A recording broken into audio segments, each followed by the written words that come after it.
国务院总理李克强在今年的政府工作报告中强调，中国经济长期向好的基本面不会改变，中国经济一定能顶住下行压力，必将行稳致远。实际上，稳是今年政府工作报告中的重要关键词，共出现76次，可以说是稳字当头。5.5%左右的经济增速目标，有稳就业、保民生、防风险的考虑。而中国对外开放的大门更是越开越大，更是中国在持续为世界经济复苏注入稳定正能量。每年政府工作报告的起草都是党中央、国务院高度重视的事。今年的政府工作报告也充分体现了开门问策、集思广益的原则。在周六举行的国务院新闻办公室吹风会上，国务院研究室副主任向东说，今年报告的起草听取和征求了几千条建议，是一个集众智、汇众力的过程，也是一个顺应社会期盼、不断细化政策措施的过程。在起草过程中间可以说几乎都报告的每一个部分、每个段落，我们都收到了大量的明确的这些意见建议。那么对这些意见建议呢，无论是来自地方的，还是部门的，还是企业的，甚至是普通群众的，那么总理都要求我们认真的梳理汇总，逐条进行研究，力求报告能够更好的反映民意诉求，汇聚各方面的智慧力量。政府工作报告将今年 GDP 增速目标设为5.5%左右。向东表示，中国经济2年平均增速比2019年6%的增速有所回落，主要是受疫情持续等因素影响。从世界范围看，主要经济体2年平均经济增速普遍比疫情前放缓，且放缓幅度大于中国。今年5.5%左右目标的设定，首先考虑了稳就业、保民生、防风险的需要，也考虑了同近2年平均经济增速以及“十四五”规划目标要求相衔接。这是高基数上的中高速增长，体现了主动作为。去年我国 GDP 达到114万亿嘛，在这个基础上，你像再增长一个5.5%，什么概念呢？就相当于5年前你增长了7.4%，相当于10年前你增长了10.5%，对应的这个经济总量超过9万亿那么与世界上排在11、12位的这个经济体他们一年的经济总量都比较接近了，实现这个目标也是很不容易的必须付出艰苦的努力。在现场，我们能够感受到外界非常关注今年的政府工作报告。我身后的发布厅呢，就早早的挤满了人。那我注意到，中国经济增速为什么这么定，是外界非常关注的一个点。稳既是今天吹风会的高频词，也体现在政府工作报告里面的方方面面。全国政协副主席、国家发展改革委主任何立峰在开幕会后的首场部长通道活动中表示，中国经济发展的后劲和韧劲很强，市场主体活力和抗风险能力都很强，这是我们今年 GDP 目标增长5.5%左右的信心所在、基础所在。那么去年呢，我们 GDP 的总量达到了114.4万亿人民币，去年比前年呢 GDP 增长了13万亿人民币，这在中华民族历史上是第一次。按美元计的经济总量呢，增长了3万亿美元，那这在世界经济发展历史上也是第一次。所以这就说明了中国经济的发展的后劲很强，中国经济的韧劲很强，我们市场主体的活力和抗风险的能力都很强。所以这也就是我们实现今年目标GDP 增长5.5%左右，我们的这个信心所在、基础所在。在巩固经济、恢复增长基础的同时，中国还不断提升经济活力、创新力和竞争力。这一系列推动高质量发展的措施被列入2022年中国政府工作日程，包括坚定不移深化改革、深入实施创新驱动发展战略、扩大高水平对外开放、改善生态环境等。分析认为，中国继续统筹稳增长、调结构、推改革，加快转变发展方式，明确不搞粗放型发展，将有助于在各种不确定中稳定市场预期，推动经济实现质的稳步提升和量的合理增长。中国经济在迈向高质量发展，方方面面面向高质量发展，现在都取得了成绩。我觉得核心的问题还是科技创新成为第一动力，人才成为第一资源，发展成为第一要义。改善民生一直是中国经济增长的立足点。此次政府工作报告适当调低经济增速目标的同时，与之配套的民生清单更加充实。政府工作报告充分回应了社会关切，包括就业、义务教育、基本医疗和养老等。为进一步解决托育的问题，政府工作报告提出了完善三孩生育政策配套措施，将3岁以下婴幼儿照护费用纳入个人所得税专项附加扣除，发展普惠托育服务，减轻家庭养育负担。而在住房保障方面，2022年继续坚持房子是用来住的，不是用来炒的定位。同时，报告也提出要推进保障性住房建设，支持商品房市场更好满足购房者的合理住房需求。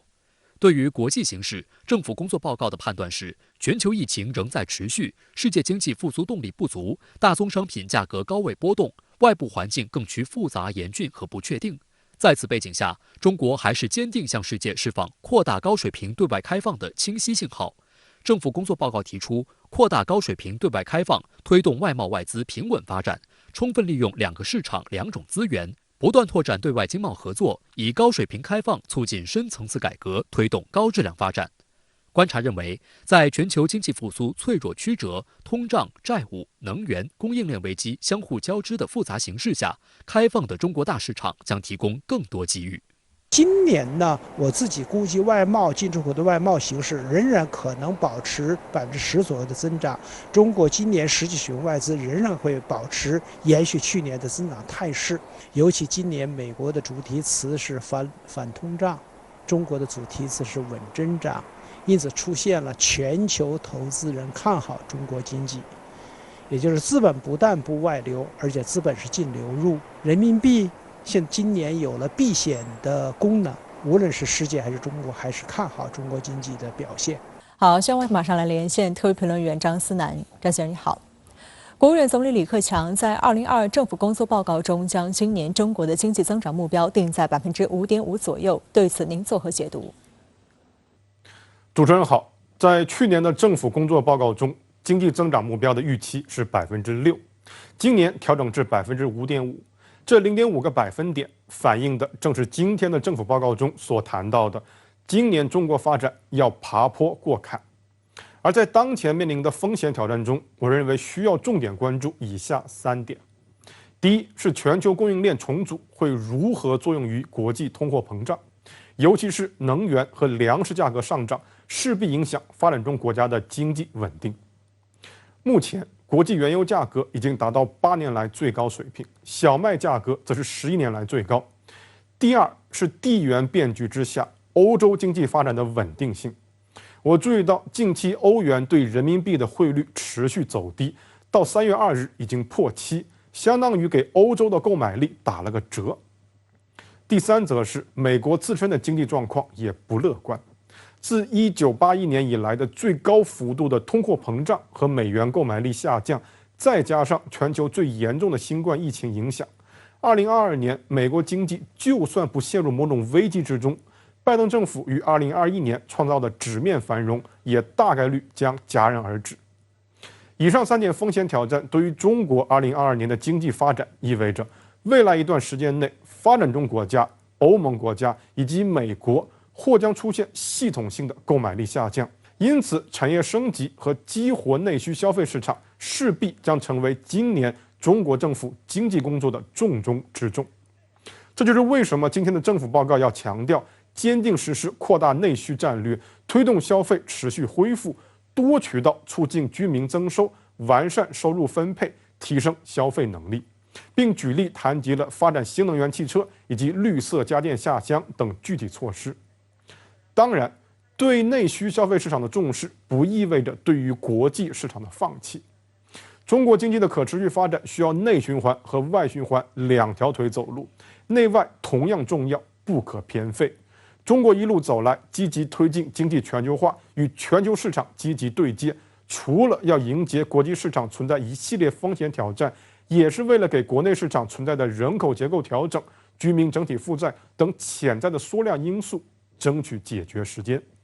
这是为什么李克强总理在谈及内需的重要性后，继而强调充分利用2个市场2种资源，不断拓展对外经贸合作，以高水平开放促进深层次改革，推动高质量发展。那从2021年的6%到2022年的5.5%，您怎么看待这种调整？这其中反映了中国政府对于自身经济发展怎样的态度呢？2010年，中国全年经济增速10.4%，而在那一年之后，中国经济增长进入个位数时代。12年后，我认为中国人对此依旧是感到某种遗憾，乃至是不适应的。就像对今年中国政府提出5.5%这个指标，很多人或多或少有一种焦虑感，紧张中国经济是否处于一种逐渐失速的状态之中。但我认为这种焦虑和紧张本身都是无意义的错觉。2010年，中国 GDP 和美元6.09万亿，相当于1990年的美国水平。2021年，中国 GDP 和美元17.77万亿，相当于美国2014年的水平。我们用11年的时间走过了美国人24年的道路，这本身已经是一种奇迹。我们不可能永远执着于这个奇迹永续，而罔顾客观世界的经济规律。即便如此，在外部世界看来，中国依然在保持着这个奇迹。同样，作为17万亿美元量级的经济体，美国2014年的增长水平不过2.56%，5.5%这个标准依旧是美国的1倍以上。事实上，2014年至今，美国除了纸面繁荣的2021年之外，没有一年经济增长超过3.1%。甚至我们把时间维度拉长，会发现，自1961年以来，61年间，美国仅有7年超过5.5%这个数字。是美国不行吗？恰恰相反，美国一直是人类社会历史上最强大的资本主义经济体，61年间 GDP 翻了38倍，是发达经济体中增速最快的一个。只不过同期中国翻了327倍。而这也是对习近平总书记在庆祝中国共产党100周年大会讲话中所言“只有中国特色社会主义才能发展中国”的最好注脚。就像我刚才提到，短短2个月，2022年已经向我们证明了这不会是平和的一年。5.5%这个目标向内外充分表明，中国政府不仅有信心实现高质量的持续发展，而且中国政府不会经由扩张式的激进方式来实现这一点。某种意义上，扩张式的发展必然要以更宏观范围内的某种零和博弈作为代价。冷战后，美国基于全球化的经济掠夺和地缘政治中以俄罗斯国家安全为代价的北约东扩，体现的都是这一点。前者为我们带来了影响延续至今的2008年美国金融危机，而当中国今天拥有近似于美国的体量之际，中国选择稳定的态势，这不仅是对国家的发展负责，更是对全世界负责。这其中体现的也正是资本主义和社会主义对于发展在认识和路径选择上的不同。好，谢谢张思南先生在线和我们分享您的观点，谢谢。13届全国人大5次会议周六开幕，国务院总理李克强所做的政府工作报告吸引全球目光。报告中的哪组数字最受关注？作为世界观察中国发展趋势的重要窗口，今年的中国两会有哪些议程备受瞩目？来看深圳卫视直播港澳台特别策划《外眼看两会》，第一期嘉宾是新加坡国际事务研究所高级研究员胡一山。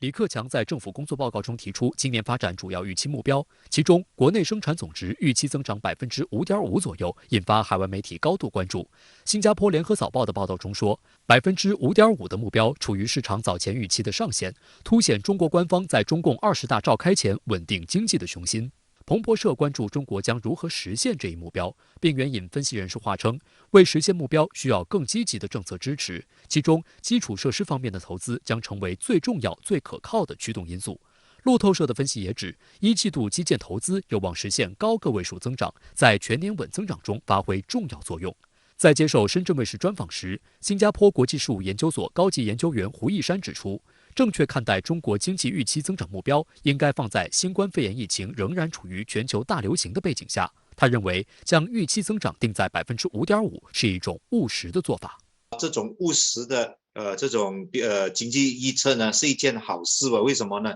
因为它象征着中国的经济呢，是从追求这种量的这个发展啊，而转为质上的这个发展。要强调说要这个减排啊，要低碳的这种能源的消耗啊等等，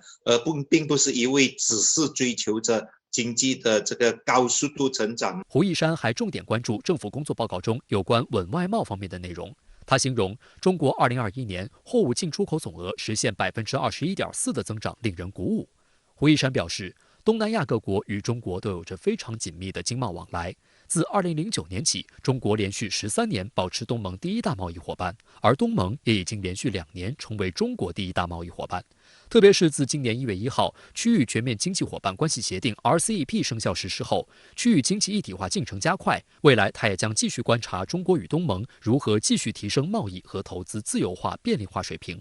2021年是中国东盟建立对话关系30周年。政府工作报告在介绍过去1年中国特色大国外交全面推进时，就提到中国东盟建立对话关系30周年纪念峰会。在地区事务上，中国和东盟国家妥善处理南海问题，全面落实南海各方行为宣言，共同维护南海和平稳定，并加快南海行为准则磋商。胡一山认为，南海行为准则将对中国与东盟国家关系的稳定进一步发挥作用，因此他也希望有关谈判可以在今年取得更大进展。赶快的把这个南海行为准则把它谈好，把它比如说谈出有一些比较具体的一些规范啊等等，那么这样呢，就使到比如说这些所谓的南海的域内国家对于整体南海的话语权的这个提升呢，是我看是有很大帮助的。胡一山在专访中也谈及，当今国际社会可以说是多事之秋，特别是在美国将中国作为战略竞争对手的大背景下。而对不愿在中美间选边的东南亚国家而言，胡一山坦言，中美相互尊重、和平共处、合作共赢是他们所希望看到的。中美之间的这个关系看来也是时好时坏，那么当坏的时候，可能就我们变成一个夹心了，是不是？那么可是你看，我们从过去一直到现在啊，我不敢说我们严守中立，但是我们是尽量的，就是说从我们能够扮演的，不管是外交方面的层次，或者是经贸方面的层次呢，努力，比如说撮合中国和美国。坦白说，我们都是中小型的这个国家，因为大家都是发展中国家，都期望能够尽快的把国家的这些经济啊、社会发展呢，能够搞好嘛。政府工作报告涉港涉台部分引发热议，政府工作报告中针对台独的措辞也有所变化，加入坚决反对外部势力干涉内容，释放何种信号？刘和平、信强深入解读。国务院总理李克强在政府工作报告中谈到香港、澳门发展和两岸关系时指出，落实中央对特别行政区全面管制权，坚定落实爱国者治港、爱国者治澳，支持港澳发展经济、改善民生，更好融入国家发展大局。同时要坚持对台工作大政方针，贯彻新时代党解决台湾问题的总体方略，坚持一个中国原则和9·2共识，推进两岸关系和平发展和祖国统一。深圳卫视注意到，贯彻新时代党解决台湾问题的总体方略这一表述，也出现在19届六中全会作出的历史性决议中。决议指出，党把握两岸关系时代变化，丰富和发展国家统一理论和对台方针政策，推动两岸关系朝着正确方向发展。习近平同志就对台工作提出一系列重要理念、重大政策主张，形成新时代党解决台湾问题的总体方略。去年12月22号，新华社刊发的专家权威解读就指出，新时代党解决台湾问题的总体方略是习近平新时代中国特色社会主义思想的重要组成部分，是中国共产党人在解决台湾问题、推进祖国统一实践中形成的最新理论结晶，为新时代对台工作提供了根本遵循和行动指南。对于解决台湾问题的总体方略的内涵，新华社的文章还列出5组关键字：一是国家统一、民族复兴；二是结束政治对立，实现持久和平；三是寄希望于台湾人民，反对台独分裂；四是融合发展，共同市场；五是文化传承，心灵契合。台湾淡江大学国际事务学院院长王高成认为，李克强此次的政府工作报告再次提到总体方略，是贯彻习近平对台政策思想，包括融合发展、推动一国两制台湾方案等。王高成表示，大陆对台大政是和平统一，并将统一目标放在中华民族复兴的进程上。好，新闻话题马上来连线特约评论员刘和平。刘先生你好。对于李克强总理所做政府工作报告中有关涉台部分内容，您作何解读？却11年一度的全国两会，尤其是两会上所做的政府工作报告与政协报告中，有关台湾和两岸关系的表述，向来是观察大陆对台政策的一个重要指标。然而，在昨天开幕的全国政协13届5次会议上，汪洋所做的工作报告只是简单的回顾了一下去年的涉台工作，并没有涉及到今年对台工作的部署，更没有就两岸政策做出任何宣示。李克强所做的政府工作报告，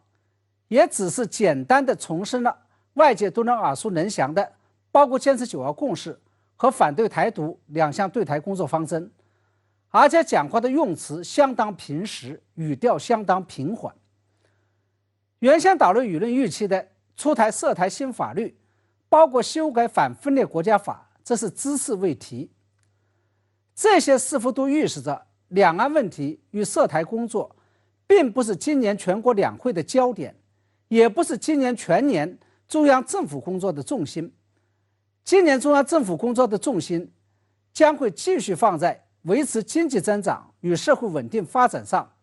为党的20大顺利召开来营造一个良好的氛围。那您怎么解读涉台议题降温的现象？从某种程度上来说，我认为这不失为一个好现象。它意味着今年大陆的对台工作将会按照过去的既定方针，也就是坚持和平统一的大战略来办。也就是说，大陆在台湾问题上不仅会坚持已有的战略，也会保持自己的战略定力，不会有节外生枝的情况出现。而在我看来，大陆对台工作稳字当头，又是基于这么几个战略上的判断。其一是，虽然过去这些年以来，蔡英文当局在台独问题上频频向大陆发出挑衅，也虽然以美国、日本为首的境外势力介入台湾问题的力度有所加大，但是从总体上面来说，台海局势仍然可控，台独势力仍然成不了事儿，更翻不了天。其二，在台海局势的博弈当中，包括在中美博弈过程当中，时间仍然站在中国大陆这一边。只要中国大陆集中精力发展好了自己，做好了自己的事情，台海局势的天平就会继续向着有利于中国大陆的方向倾斜，中国大陆就会在包括军事能力在内的综合实力上进一步拉大与台湾的差距，同时缩小与美国之间的差距。我认为正是基于这样两个对大形势的基本分析，那些有关中国大陆将在近期武统台湾，尤其是利用当前中东欧出现战乱的机会，趁机武统台湾的谣言已经不攻自破了。我希望那些屡屡发出大陆即将武统台湾的言论的预言家们，好好的练一练基本功，多了解一下中国大陆的基本国策与基本政策，否则只会一次又一次的被打脸。那对于未来中央两岸政策的基本走向，您有何观察？首先，我想提醒大家注意几件事情。一是去年底19届六中全会通过的中共中央关于党的100年奋斗、重大成就和历史经验的决议中，提到了一个新东西，也就是新时代党解决台湾问题的总体方略。二是中央广播电视总台旗下的新媒体看台海1月8号曾经刊登了一篇对海协会副会长孙亚夫的专访。孙亚夫透露，中共20大将会提出未来5年对台工作指导思想，做出新决策、新部署，也可能会提出新的主张。这一篇专访后来被新华社转载，并在随后得到了国台办发言人朱凤莲的复印。我认为把这两个信息综合起来，我们就可以得出中共中央总书记习近平将会在今年底的20大工作报告上提出一个新时代党解决台湾问题的总体方略的这么一个基本判断。这个总体方略不仅会突出新时代的特色与背景，而且会在台湾问题上提出一系列新的论述，出台一系列新的战略，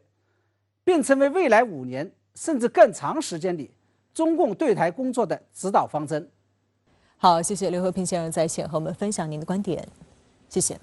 香港第5波新冠疫情持续给医疗救治系统带来严峻考验。中央成立的内地支援香港抗疫工作专班，仅用7天时间就完成了首个原港方舱医院清医项目，目前已交付香港特区政府，并开始接收轻症患者。在未来2到3周内，还将交付5所方舱医院。内地支援香港抗疫工作专班检测与医疗组专家、国家卫生健康委医管中心主任翟晓辉周6在深圳接受了记者采访，解读内地建设方舱医院经验以及因应香港形势，方舱医院在香港的适用状况。香港第5波疫情持续，每日新增确诊案例仍然维持高位。中央原港防控专家组通过连日实地考察得出的结论是，当前香港抗疫工作的重中之重是减少重症患者死亡案例。中央原港防控专家组组长梁万年日前向媒体介绍了内地相关经验。他指出，在疫情于武汉爆发后，医护人员通过实践与研究，总结出集中患者、集中专家、集中资源、集中救治的4集中模式，建立定点医院收治重症和危重症患者，集中最优质的医疗资源进行治疗。而根据武汉抗疫经验，通过方舱医院收治轻症患者，减轻医院压力，是实现4集中的关键途径。本周2，中央援建香港的青衣方舱医院正式交由香港特区政府营运，可提供约3900个隔离床位，并于当晚接收首批无症状或轻症患者。据了解，目前前新田购物城、元朗潭尾、洪水桥、港珠澳大桥香港口岸、粉岭5个临时性社区隔离治疗设施都已经完成场地平整工作，整体进展顺利。位于竹篙湾和启德的2个永久性社区隔离治疗设施项目也在持续推进中。实际上，方舱医院是中国首次提出并实施的一种新型公共卫生理念，主要就是用于应对武汉新冠疫情的爆发。翟晓辉曾亲身经历武汉抗击疫情，他也相信武汉方舱医院35天运行的成功经验可以给香港抗击疫情提供参考。当时呢，在武汉呢是把大型的体育场馆，还有这个会展中心。这个迅速的改建这个临时的医疗设施，同时呢，再配合咱国家卫生健康委的紧急医学救援队提供的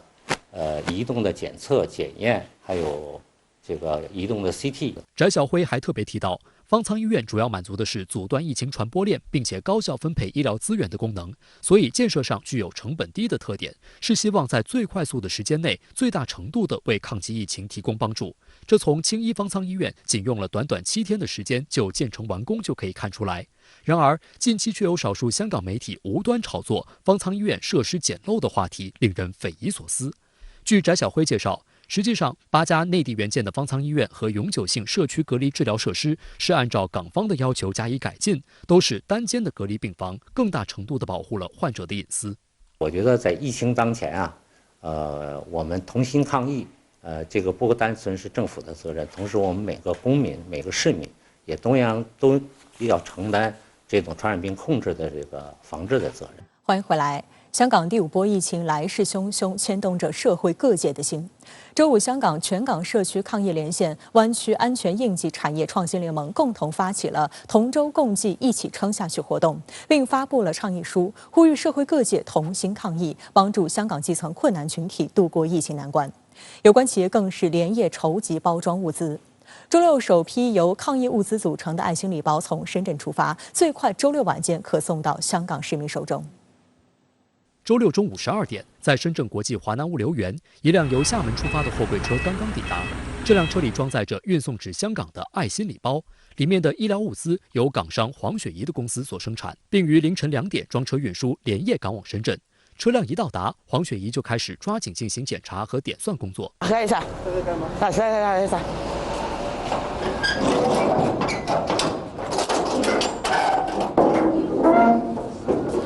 一共1000份係咪？第一批過去是1000份。睇啱唔啱數先。手套啦，呢個係核酸測試盒、醫用成人口罩 N95啦，加咗兒童口罩啊。啱嘅。黃雪怡在內地長期從事醫療用品產業，作為港人，她十分關注香港疫情的發展，自己公司的生產線更是早早投入到生產原港防疫物資當中。這1000份物資預計最快周6晚間可送到疫情較為嚴重的香港九龍城啟晴村。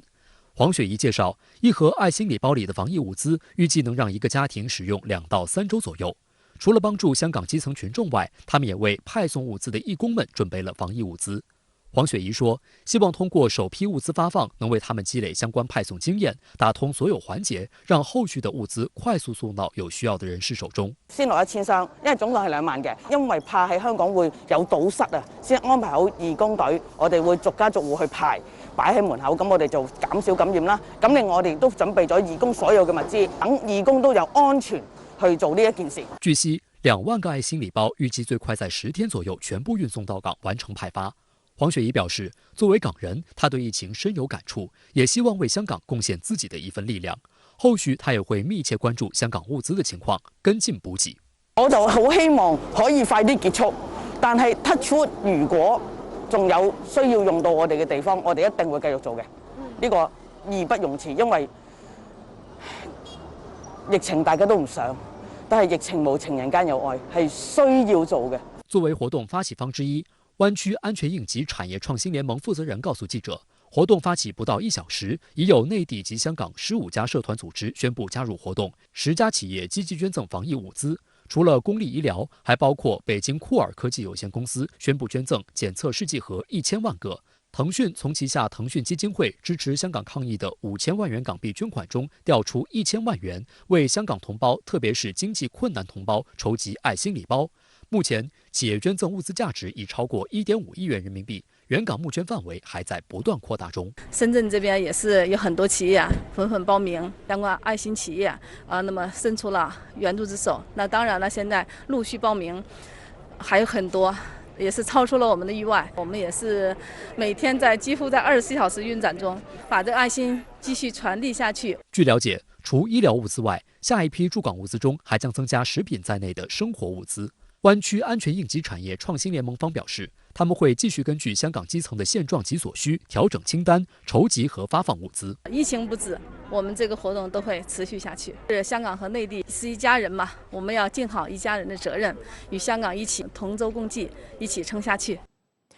香港戰役進入關鍵時刻，深圳衛視直播港澳台特別策劃《香港在戰役》系列報道，讓香港市民用自己的親身經歷講述與新冠病毒戰鬥的故事。今天的主人公楊芷琪在香港從事文化藝術類工作，由於疫情原因，他所服務的博物館暫時關閉。本週是他居家辦公的第4週，現在他每週會外出1次購買生活物資。